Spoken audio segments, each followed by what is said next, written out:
ఆత్మీయులైన సహచర కార్యకర్తలారా, సోదరీమణులారా, ఇది నా దేశము, మీరు నా అనుజులు, నాకిహంబును పరంబిది, నా కోరికలల్లుకొన్నదివి, నేనిందే పుట్టి జీవించి పొందుదు చిస్సంగతి, ఈ దరారజములో పొర్లాడి ఈ గాలులన్ హృదయాశావది నింపి, ఈ జనని నర్చింతున్ పరాదేవిగా. అదేవిధంగా ఈరోజు నుంచి హనుమాన్ జయంతి వరకు ఈ 15 రోజుల పాటు విశ్వ హిందూ పరిషత్ దేశవ్యాప్తంగా విశ్వ హిందూ పరిషత్ కార్యకర్తలున్న ప్రతి చోట కూడా శ్రీరాముల వారి పట్టాభిషేకం చిత్రము పెట్టుకొని రామ మహోత్సవాలు నిర్వహించాలని కూడా సూచించడం జరిగింది. మన విశ్వ హిందూ పరిషత్ కార్యకర్తలముగా ఈరోజు పంచాంగ శ్రవణంతో పాటుగా రామోత్సవం కూడా నిర్వహించుకుంటున్నాం. వసంత నవరాత్రులు, అదేవిధంగా మన విశ్వ హిందూ పరిషత్ నిర్వహించుకునే 7 ఉత్సవాలలో రామోత్సవం ఒకటి. కాబట్టి ఆ విధంగా రాముల వారి గురించి కళ్యాణం రోజునాడు చెప్పడానికి ప్రయత్నించి వినడానికి సిద్ధంగా ఉండరు. ఎప్పుడు కళ్యాణం అయిపోతుందా, ఎప్పుడు భోజనాలు మన దగ్గర చెప్తూ ఉంటారు. ఒక స్వామి చెప్తుంటాడు, మన దగ్గర భోజనం ఉంటుంది, బోధన ఉండదు అని అంటారు. మన యొక్క ఉత్సవాలలో, మన వ్రతాలలో, మన ఇళ్లలో కూడా వ్రతం అయినప్పుడు ఎప్పుడు అందరు భోజన సమయానికి వస్తారు, భోజనం చేసి వెళ్ళిపోతారు. ఏమైనా చెప్దామనుకుంటే వినరు. కాబట్టి మన దగ్గర బోధన లేదు, భోజనం ఉంటుంది. ఈ బోధన లేకపోయిన కారణంగా హిందూ సమాజము ధర్మము చాలా శ్రేష్టమైందనా, ధర్మము చాలా గొప్పదైనా కూడా ప్రపంచ మేధావులందరూ హిందూ ధర్మము చాలా విశిష్టమైంది, చాలా గొప్పది, హిందూ ధర్మం రక్షించబడితే ప్రపంచంలో శాంతి కాపాడబడుతుందని చెప్పేసి ప్రపంచ మేధావులందరూ చెబుతున్నా కూడా హిందుత్వానికి సొంతదారులము, హక్కుదారులమైనటువంటి మనము మాత్రము ఆ హిందుత్వాన్ని తెలుసుకోవడానికి, వినడానికి అంత శ్రద్ధ చూపడం లేదు. ఏదో పటాటోపాలు చేస్తుంటాం. దేవాలయాలకు వెళ్ళే సంఖ్య పెరిగింది. హనుమాన్ దీక్షలు వచ్చాయి, అయ్యప్ప దీక్షలు వచ్చాయి, భవానీ దీక్షలు వచ్చాయి, గోవిందమాలలు వచ్చాయి, తిరుపతమ్మ దీక్షలు వచ్చాయి, శివ దీక్షలు వచ్చాయి. 50-60 ఏళ్ల క్రితం ఇన్ని దీక్షలు లేవు. గణపతి ఉత్సవాలు వచ్చాయి, దుర్గా నవరాత్రి ఉత్సవాలు వచ్చాయి. తెలంగాణలో మాయమైపోయిందని బతుకమ్మ పండుగ మళ్ళీ భారీ ఎత్తున తెలంగాణలో ఈరోజు బతుకమ్మ పండుగలు జరుగుతున్నాయి. ఆ విధంగా ఉత్సవాల సంఖ్య పెరిగింది, దీక్షల సంఖ్య పెరిగింది, దేవాలయాలకు వెళ్ళే వాళ్ళ సంఖ్య కూడా పెరిగింది. కానీ ఇంతకుముందు స్వామి చెప్పినట్టుగా మన కొండలు మనవి కాకుండా పోతున్నాయి, మన మనుషులు మనవి కాకుండా పోతున్నారు. సాక్షాత్తు కలియుగ వైకుంఠ దైవమైన వెంకటేశ్వర స్వామి వెలిసిన భూమిలో వెంకటేశ్వర స్వామి తిరునామము మేము పెట్టుకోము, వెంకటేశ్వర స్వామి ప్రసాదము మేము తీసుకోమనే వాళ్ళ సంఖ్య దేశవ్యాప్తంగా పెరగడం ఒక ఎత్తు, మన తెలుగునాట కూడా విపరీతంగా పెరిగింది. భద్రాచల రామచంద్ర స్వామి దేవాలయాన్ని నిర్మాణం చేసిన కంచర్ల గోపన్నను జైలులో పెడితే, జైలులో పెట్టిన కంచర్ల గోపన్నను విడిపించడము కోసము స్వయంగా రామలక్ష్మణులు దిగి వచ్చిన నేలలో సీతారాముల కళ్యాణం జరిగితే మేము పానకము తాగము, ప్రసాదము తీసుకోము అనే వాళ్ళ సంఖ్య మన రాష్ట్రంలో పెరిగింది. వీరబ్రహ్మేంద్ర స్వామి పిలిస్తే స్వయంగా రచ్చబండ మీద కూర్చున్న రైతులందరూ చూస్తూ ఉండగానే పోలేరమ్మ, ఆదిపరాశక్తి, భ్రమరాంబికాదేవి అనుకోండి, లేకపోతే లక్ష్మీదేవి అనుకోండి, కనకదుర్గమ్మ అనుకోండి, స్వయంగా దిగివచ్చి బ్రహ్మం గారి చుట్ట వెలిగించింది. కానీ అమ్మవారి బొట్టు మేము పెట్టుకోము, గాజులు పెట్టుకోమనే వాళ్ళ సంఖ్య పెరిగింది. ఎంతగా పెరిగింది అంటే ఒక ముఖ్యమంత్రి గారు 3వ సంతానము గనండి, నెలకు 1000 రూపాయలు ఇస్తాను, 25,000 రూపాయలు కూడా ఇస్తాను, మళ్ళీ ఏడాది పాటు సెలవిస్తానన్న స్థితికి వచ్చేసింది. అంటే మన శత్రువుల సంఖ్య అంత వేగంగా పెరుగుతుంది. ఈ రామోత్సవాల సందర్భంగా సమాజానికి ఎదురవుతున్నటువంటి ఈ విపరీత పరిస్థితులను సమాజానికి అర్థమయ్యేలాగా చెప్పాలి. ఈ విపరీత పరిస్థితుల నుంచి ఈ సనాతన ధర్మాన్ని రక్షించుకోవడము నా బాధ్యత. ఇది రాముల వారి నుంచి మనం నేర్చుకోవాలని మన పెద్దలు ఈ రామోత్సవాలు నిర్వహించుకోమని చెప్పారు. మనం అంటుంటాం మేమేం చేస్తామండి, మా నుంచి ఎక్కడవుతుందంటాం. వాళ్ళు డబ్బులు ఇస్తున్నారండి, వాళ్ళు అది ఇస్తున్నారంటాం. రావణాసురుడు మహాబలవంతుడు, దేవతలు సైతం రావణాసురుడి పేరు వింటే గడగడలాడేవారు అని అంటాం మనమే. అలాంటి రావణాసురుడు సీతమ్మను అపహరించుకొని పోతే రాముల వారు అయోధ్యకు ఉత్తరం రాశాడా సైన్యాన్ని పంపమని, డబ్బులు పంపమని? జనక మహారాజుకి ఏమైనా ఉత్తరం రాశాడా డబ్బులు పంపమని, సైన్యాన్ని పంపమని? అక్కడ కొండకోనల్లో ఉన్నటువంటి వానరుల హృదయాలలో ధర్మము కోసం జీవించాలి, ధర్మం కోసమే పోరాటము చేయాలి, తన యొక్క శ్రేష్టమైన జీవనాన్ని చూసి ఆ శ్రేష్టమైన జీవనాన్ని ఆచరించిన కారణంగా మా జీవితాలను సమర్పించుకుంటే ఇలాంటి శ్రేష్ఠ పురుషుడి పాదాల చింతన మా జీవితాలను సమర్పించుకోవాలని చెప్పేసి వానరులందరూ కూడా రాముల వారికి సైన్యంగా మారారు, రావణ సంహారం చేశారు. ఇప్పుడు మనం ఆరాధించే రామచంద్రుడు ఎవరి దయాదాక్షిణ్యాలపైన ఆధారపడకుండా తన యొక్క కర్తృత్వ శక్తి ద్వారా, తన శ్రేష్టమైన జీవనము ద్వారా అక్కడ ఉన్నటువంటి సమాజంలో ధర్మము కోసము జీవించాలన్నటువంటి భావన నిర్మాణం చేశాడు. కాబట్టి హిందూ సమాజంలో ఈరోజు మాతో ఎవరు రారండి, పిలిస్తే ఎవరు రారంటే రాముల వారిని మనము ఆదర్శంగా తీసుకుంటున్నాము. కాబట్టి ఆ రాముడి నుంచి మన యొక్క వ్యక్తిగత శ్రేష్ఠ జీవనము ద్వారా, వ్యక్తిగత నడవడి ద్వారా, వ్యక్తిగత వ్యవహారము ద్వారా, వ్యక్తిగత ప్రవర్తన ద్వారా సాటి సమాజంలో సంఘటనను నిర్మాణం చేయాలి. ఈరోజు పరమ పూజనీయ డాక్టర్జీ యొక్క జన్మదినము కూడా. హిందువులు నలుగురు కలిసి రారు, కలిస్తే ఒకసారి కలిసి వస్తారు జీవితంలో. ఒక శవాన్ని మోసుకుపోవడానికి మాత్రం నలుగురు ఒక దారిలో నడుస్తారు తప్ప మిగతా సమయాలలో హిందువులు కలిసి రానన్నటువంటి నానుడి నుంచి హిందూ సమాజము సంఘటితం అవుతుంది, నేను సంఘటన చేసి చూపిస్తానని చెప్పేసి పరమ పూజనీయ డాక్టర్జీ 100 సంవత్సరాల క్రితం తీసుకున్నటువంటి సంకల్పం ఈరోజు సాకారమైన కారణంగా గర్వ్ సే కహో హమ్ హిందూ హే, అసాధ్యం అనుకున్నటువంటి రామ జన్మభూమిలో రామ మందిరాన్ని కూడా మనం నిర్మాణం చేసుకోగలిగాం. కాబట్టి రాముల వారి యొక్క ఈ స్ఫురణ, ఈ రాముల వారిని స్మరించుకుంటున్నాము అంటే ఈ శ్రేష్టమైనటువంటి వ్యక్తిత్వము మనలో కలగాలి. మనం ఈరోజు భారతీయ కుటుంబ వ్యవస్థ అని చెప్తాం.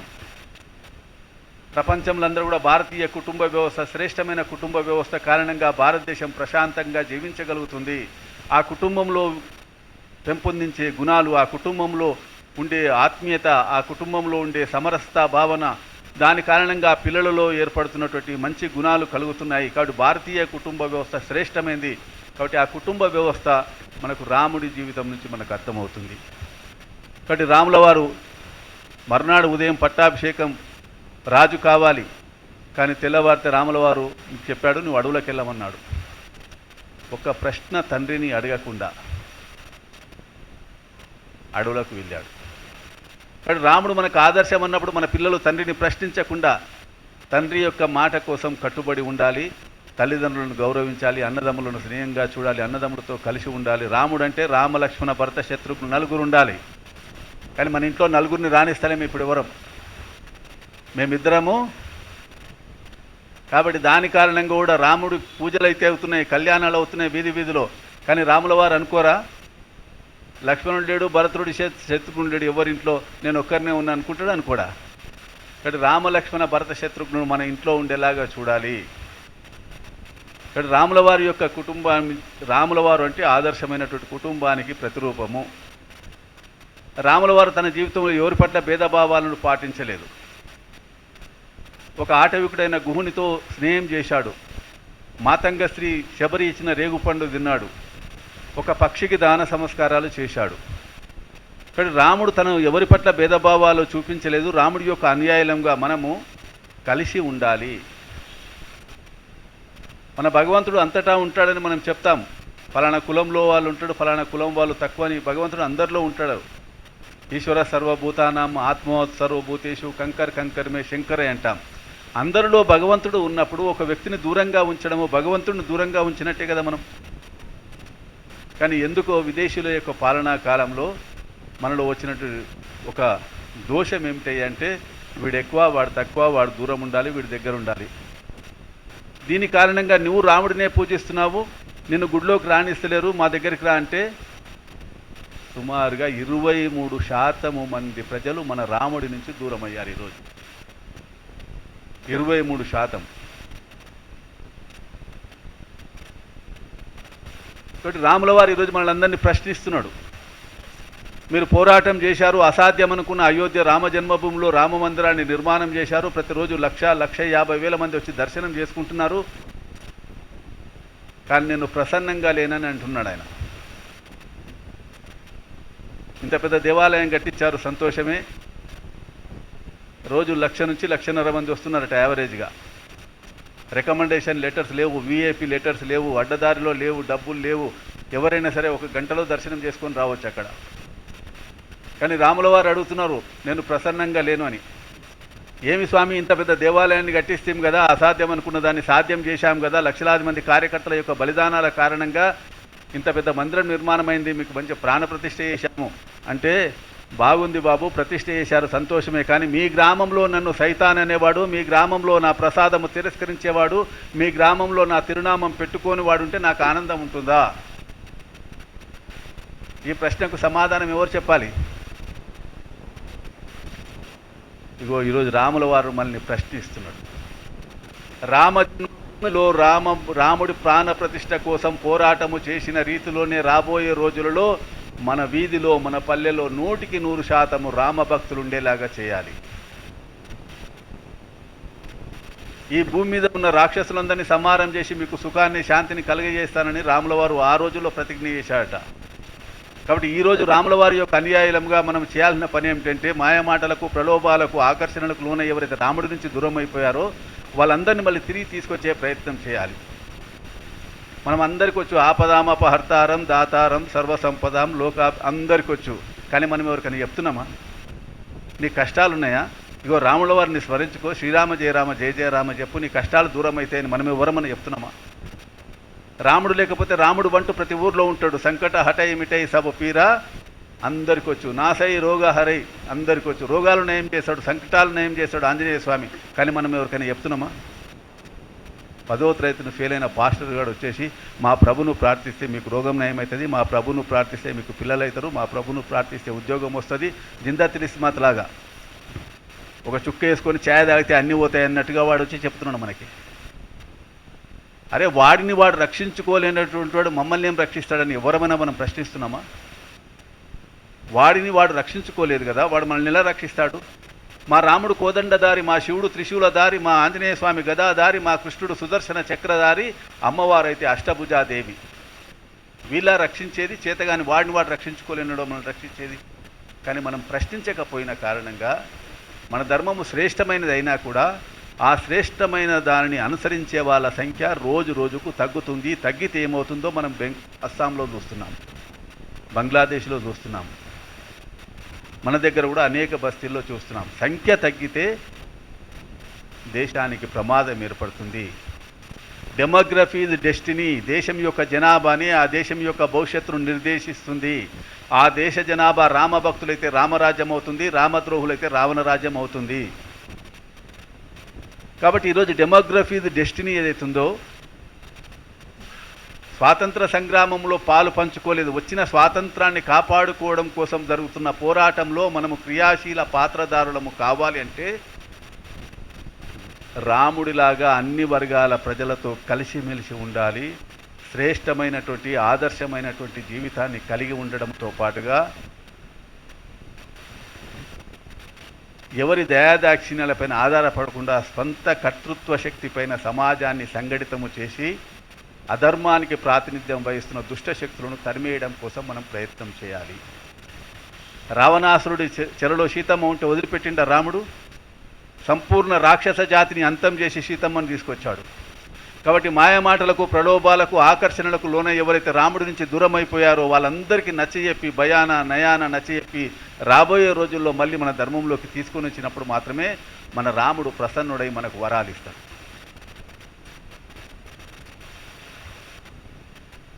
మనం సత్యనారాయణ స్వామి వ్రతాలు చేసుకుంటాం, మన ఇళ్లలో చేసుకుంటారా? డబ్బులు మనం ఖర్చు పెట్టుకుంటామా? ఎవరైనా డబ్బులు అడుగుతామా? మేము వ్రతం చేసుకుంటున్నాము, అయ్యగారికి 1000 రూపాయలు ఇవ్వాలి, భోజనానికి 50 మంది వస్తారు, వాళ్ళకి భోజనం పెట్టాలని డబ్బులు అడుగుతాం, మనం సొంత డబ్బు ఖర్చు పెట్టుకుంటామా? రాబోయే రోజులలో హిందూ సమాజం యొక్క హృదయములో సత్యనారాయణ స్వామి వ్రత ప్రసాదము చేసుకోవడానికి సొంత ఖర్చు పెట్టుకొని వ్రతము చేసుకుంటే పుణ్యం వస్తుందని ఎలా అనుకుంటున్నామో, వ్రత ప్రసాదము తినని ఒక కుటుంబాన్ని వ్రత ప్రసాదము తినేలాగా చేస్తే కూడా స్వామి ప్రసన్నుడై మనకు వరాలు ఇస్తాడు. ఈ ఆలోచన హిందూ సమాజంలో ఎంత వేగంగా వస్తే అంత వేగంగా నేను వచ్చే సంవత్సరం కార్తీక మాసంలో వ్రతం చేసుకోవాలి, ఇగో మా వీధిలో 3 కుటుంబాల వాళ్ళు రావడం లేదు ప్రసాదం తీసుకోవడానికి, వాళ్ళని తిరిగి తీసుకొచ్చే ప్రయత్నం చేస్తాను అనే ఆలోచన ప్రతి కుటుంబంలో కూడా కలగాలి. ఈ బోధన జరగాలి. నేను ఆరాధిస్తున్న నా దైవాన్ని ద్వేషించేవాడిని నా దైవం యొక్క భక్తుడిగా మార్చుకుంటే నా దైవము ప్రసన్నుడై నాకు వరాలు ఇస్తాడు. లలితా సహస్రనామ పారాయణాలు చేసే సంఖ్య ఏం తగ్గలేదు.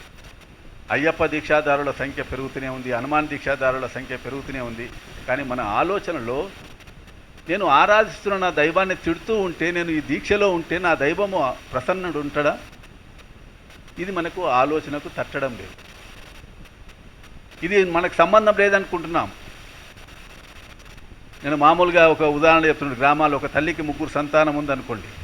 2 పిల్లలు తల్లిదండ్రులను మంచిగా చూసుకుంటారు. ఒక కొడుకు తల్లిదండ్రుల దగ్గరికి రాడు. తల్లిదండ్రులు ఆనందంగా ఉంటారా? ఈ 2 కొడుకులు అంటారు, అన్ని ఏర్పాట్లు చేసినాం కదమ్మా మీకు, వాడు రాకపోతే రాకపోని అంటే ఆనందంగా ఉంటారా? నిజంగా ఆనందంగా ఉండాలంటే 2 వెళ్ళి వాడిని తీసుకొస్తే తల్లికి ఆనందం కలుగుతుంది. అదేవిధంగా ఇదొక ధార్మిక అనుష్ఠానము. నేను ఆరాధిస్తున్న నా దైవాన్ని ద్వేషించేవాడి హృదయంలో నా దైవము పట్ల భక్తి కలిగించడం కూడా ఒక ధార్మిక అనుష్ఠానము. ఒక అయ్యప్ప దీక్షాదారుడు 40 రోజుల దీక్షలో ఒక 2 అయ్యప్ప ప్రసాదం తినేలాగా చేయగలుగుతాడా? ఒక హనుమాన్ దీక్షాదారుడు ఒక 2 హనుమాన్ సింధూరం పెట్టుకునేలాగా చేయగలుగుతాడా? ఒక భవానీ దీక్షాదారుడు 1 తీసుకొని రాగలుగుతాడా? ఇలాగ రాబోయే రోజుల్లో మనం అందరము ఆ ప్రయత్నము చేస్తేనే రామరాజ్యము నిర్మాణం అవుతుంది. రామ మందిరం అయింది, రామరాజ్యము కావాలి అన్నట్లయితే మన సంఖ్య తగ్గడానికి వీలు లేదు. ఈరోజు మానసిక సామాజిక శాస్త్రవేత్తలు చెప్తున్న మాట ఏమిటంటే 47లో స్వాతంత్రం వచ్చింది, 1947లో. కానీ మన చేజేతులా మన స్వాతంత్రాన్ని మనం కోల్పోతున్నాము 2047లో. మనం ఏమి చేయకపోయినా కూడా కోల్పోతామని చెప్తున్నారు. మన స్వాతంత్రాన్ని మనం కోల్పోవడానికి కారణం ఏమిటంటే ఒక జాతి కానీ ఒక సంస్కృతి కానీ ఒక నాగరికత కానీ నిలబడాలి అన్నట్లయితే ఒక స్త్రీ ఒక పురుషుడు వాళ్ళ జీవిత కాలంలో 2 కంటే ఎక్కువ సంతానాన్ని కనాలట. ఈరోజు ఆ సంఖ్య తగ్గింది. ఇలాగే కొనసాగినట్లయితే 2047 కల్లా మన చేతిలో నుంచి మన అధికారము చేజారుతుంది అని చెప్తున్నారు.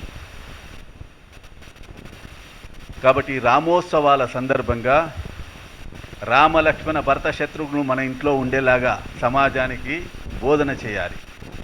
రామలక్ష్మణ భరత శత్రుఘ్నులు కాదు అనుకుంటే కనీసం జగన్నాథుడు బలభద్ర సుభద్ర ఎందరు? మన భాగ్యనగర్లో 3-4 రథయాత్రలు జరిగేవి, జగన్నాథ రథయాత్రలు.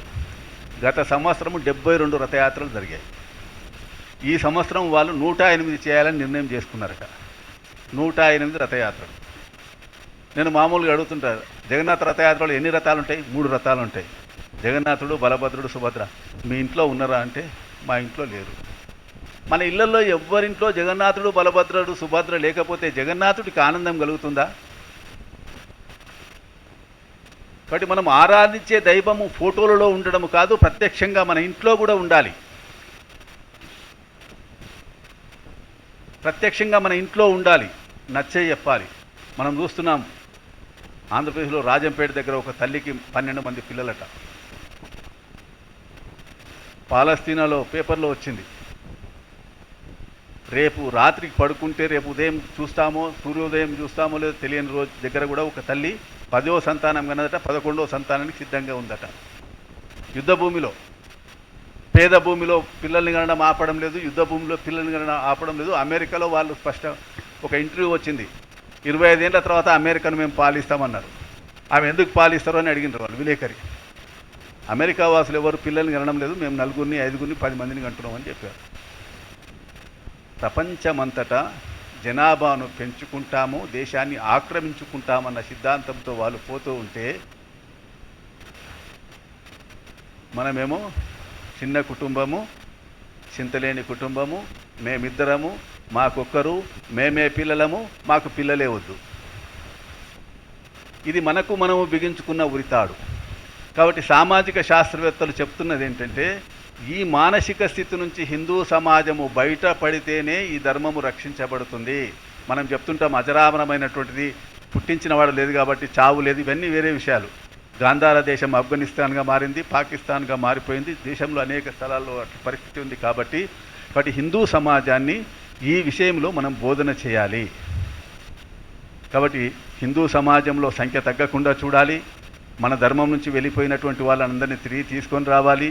రాముల వారు ఏ విధంగా అయితే సమాజంలోని అన్ని వర్గాల ప్రజల్ని కలుపుకొని పోయాడో ఆ విధంగా సమాజంలోని అన్ని వర్గాల ప్రజలను కలుపుకొని పోయే స్వభావాన్ని పెంపొందింపచేయాలి. నా నుంచి ఏమవుతుందన్నటువంటి ఆలోచనలో నుంచి మనం బయటికి రావాలి. మనందరికీ తెలుసు రామాయణంలో ఒక జటాయువు కథ. జటాయువు చనిపోవడానికి సిద్ధంగా ఉంది.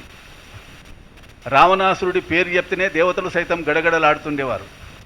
అలాంటి రావణాసురుడు సీతమ్మను అపహరించుకొని పోతూ ఉంటే సీతమ్మ యొక్క ఆర్తనాదాలు విన్నటువంటి ఆ పక్షి, చావుకు సమీపంలో ఉన్నటువంటి పక్షి, చేతగాని పక్షి, నాకేం చేతనవుతుంది అని అనుకోకుండా నా కళ్ళ ఎదుట ఒక దుర్మార్గం జరుగుతుంది, ఆ దుర్మార్గానికి వ్యతిరేకంగా నేను పోరాటము చేస్తాను, లేకపోతే ఆ దుర్మార్గంలో నేను భాగస్వామిని అవుతాను, కాబట్టి నేను దుర్మార్గంలో భాగస్వామిని కాను, ఆ దుర్మార్గానికి వ్యతిరేకంగా పోరాటము చేస్తానన్నటువంటి ఆ జటాయువు మనకు ఆదర్శము కావాలి.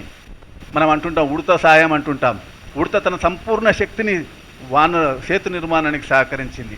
కాబట్టి రామాయణము నుంచి నాకు ఏమవుతుందని కాదు, నేను చేయగలుగుతానన్నటువంటి ఆత్మవిశ్వాసము సమాజంలో రామాయణం నుంచి, రాముడి నుంచి మనం పొందాలి.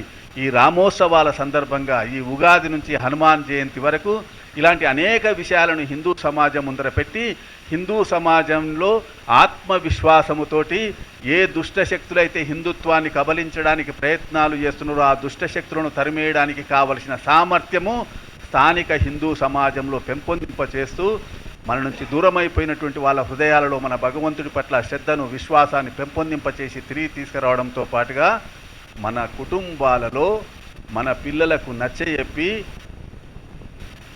జగన్నాథుడు బలభద్ర సుభద్ర కాదంటే రామలక్ష్మణ భరత శత్రుఘ్నుడు కాదంటే పంచపాండవులు కాదంటే షట్చక్రవర్తులు కాదంటే అష్ట లక్ష్ములు కూడా మన ఇంట్లోకి సజీవంగా వచ్చేలాగా స్వాగతించే మానసిక స్థితిని సమాజంలో రాబోయే రోజుల్లో మనం తీసుకొని రావాలి. ఏ విధంగా అయితే అసాధ్యం అనుకున్న రామ జన్మభూమిలో రామ మందిరము 57 తుర్క దేశాలు ఉన్నాయి.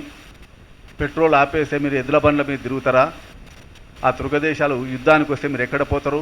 ఇట్లా రకరకాల భయపెట్టినా కూడా పూజ్య స్వామీజీల నేతృత్వంలో విశ్వ హిందూ పరిషత్ చేసిన ప్రయత్నం కారణంగా ఎలాగైతే రామ మందిరాన్ని సాధ్యం చేసుకున్నామో అదేవిధంగా ఈ సనాతన హైందవ ధర్మాన్ని పరిరక్షించడం కోసం జరుగుతున్న పోరాటంలో హిందూ సమాజాన్ని జాగృతము చేసి ఈ సమస్యలన్నీ పరిష్కరించుకొని ఒక శ్రేష్టమైనటువంటి సమాజంగా హిందూ సమాజాన్ని నిలపడం కోసం విశ్వ హిందూ పరిషత్ కార్యకర్తలు రాబోయే 15 రోజులలో వీధిలో మన కార్యకర్తలు ఉన్నటువంటి చోట రామోత్సవాల పేరుతోటి ఈ విధంగా అందరినీ కలుపుకొని పోవాలి.